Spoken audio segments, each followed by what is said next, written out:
මොකද මේ වීඩියෝ කතා කරන්න යන්නේ JQ-J7 PHEV එකේ safety features ගැන. අපිට මේකේ safety features ගත්තොත් ADAS system එකේ තියෙනවා, drive monitoring system එකේ තියෙනවා. ඒකත් එක්කම lane keeping assist, cruise control ඒ ඔක්කොම ටික තියෙනවා. emergency braking assist ඔක්කොම ටික වාහනේ control කරනවා. ඒතකොට අපි දැන් ADAS system එක ගත්තොත් ADAS එකේ abbreviation එක එන්නේ Advanced Drive Assistance System එක. ADAS system එකේ include වෙනවා lane keeping assist, emergency braking control, ඒ වගේම ඉස්සරහා forward collision warning, rear cross traffic alert, emergency braking, electronic brake force distribution, ඒ වගේම එක්කෙන ගොඩක් features තියෙනවා මෙතන ADAS එකෙන් control කරනවා. ඒත් cruise control එක මෙතන දාගත්තට පස්සේ එයාට වෙන speed එක කොහොම set කරගෙන lane keeping assist එකක් කරනවා. හැබැයි මේවා ගොඩක් features අවශ්‍ය වෙන්නේ highway යනකොට තමයි.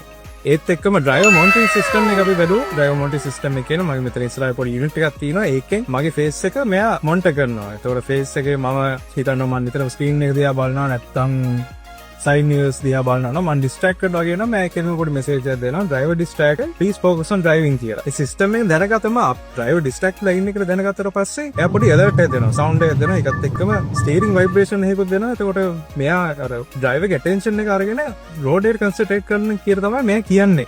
තව අපි safety පැත්තෙන් බැලුවොත් JQ-J7 PHEV එක 5 star NCAP rating එකක් තියෙන වාහනයක්. ඒ NCAP ratings racing වාහන වලට දෙන්නේ නැහැ. ඒක 5 star rating එකක් තියෙනකොට ඕක වැඩිම බලන්නේ driver safety, passenger safety, pedestrian safety, ඒ වගේම system assist කොහොමද දෙන්නේ කියලා තමයි බලන්නේ. ඒ වගේම 8 airbags තියෙනවා. ඒතර මගේ front driver airbag එකේ තියෙනවා, passenger airbag එකේ තියෙනවා, side curtain airbags තියෙනවා. ඒකත් එක්කම driver knee airbag එකක් තියෙනවා. ඒතර මේ පැත්තෙන් බැලුවොත් ඇත්තට මාල් safe vehicle එක. ඒත් එක්කම 540 degree camera system එකක් තියෙනවා. අපි signal light දැම්මම නැත්තම් reverse එකට දැම්මම 540 degrees full surround view camera system එක පෙන්නනවා. මම දැන් පොඩ්ඩක් පැත්තකට නවත්ත ගන්න. ඒතුළු මට මෙතනින්වත් පේනවා දැන් signal light දාපු ගමන් ඒ පැත්තේ ඔක්කොම ටික පෙන්නනවා. උඩින් top bird view එක පෙන්නනවා. ඒකත් එක්කම මෙතන surround view එක පෙන්නනවා. ඒතකොට surround view එක මෙන්න මෙහෙම ඔයාලට මාරු කරන්න පුළුවන්. ඔයාලට මෙහෙම වාහනේ වටේම බලා ගන්න පුළුවන් surround view camera එකේ. surround view camera එකකින් support එක අරගෙන මට වාහනේ පාර අයින්ට පුතලා නවත්ත ගන්න පුළුවන්.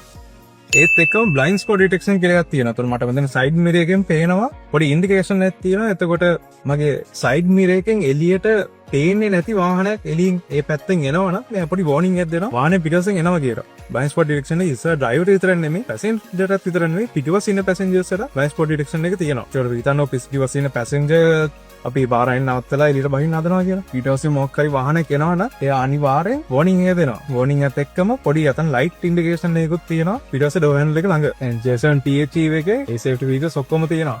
ඒ වගේම අපි ඉස්සරහට ඊළඟ වීඩියෝ එකේ තව features ගැන කතා කරමු.